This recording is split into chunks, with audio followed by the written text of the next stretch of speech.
Test paper থেকে আজকে যে অঙ্ক দুটো এনেছি সেই অঙ্ক দুটো চলো করে ফেলা যাক।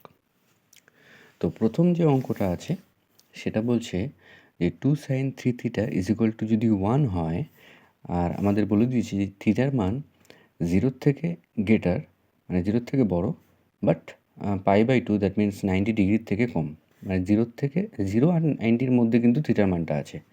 বলছে 6 sin θ এর মান কত। তো 6 sin θ যদি বার করতে হয় তাহলে আমাকে থিটার মানটা আগে বার করতে হবে। তো চলো কীভাবে করি। প্রথমে দেয়া রয়েছে 2 sin 3θ = 1। ওকে, বা সাইন 3θ, এই দেখো এই যে দুইটা এখানে গুণ ছিল, ওপাশে গেলে কী হবে, ভাগ হয়ে যাবে, তাহলে 1/2 হবে। বা সাইন 3θ, এবার আমাকে জানতে হবে যে সাইন কতর মান 1/2।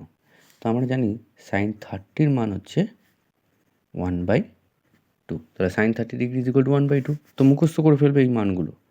আচ্ছা, ওইভাবে সাইন সাইন যদি ক্যান্সেল করি তাহলে 3θ = 30 ডিগ্রি আসছে। এইবার এই তিনটা এপাশে গুণ আছে, ওপাশে ভাগ হবে।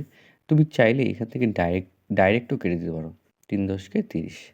তাহলে বা থিটা = কত বেরোলো, থিটা = বেরোলো 10 ডিগ্রি।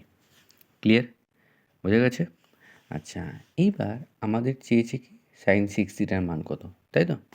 তাহলে অতএব সাইন 6θ তো সাইন লিখলাম, 6 দিলাম, আর থিটার জায়গায় লিখে দেবো কত, থিটার মান হচ্ছে 10 লিখে দিলাম। তাহলে সাইন 60 ডিগ্রি, আর সাইন 60 ডিগ্রির মান কত, √3/2। So this is our answer. বোঝা গেছে? তো এটা একটা খুব সুন্দর অঙ্ক ছিল, ভালো করে প্র্যাকটিস করো। ওকে, চলো টাটা, বাই বাই।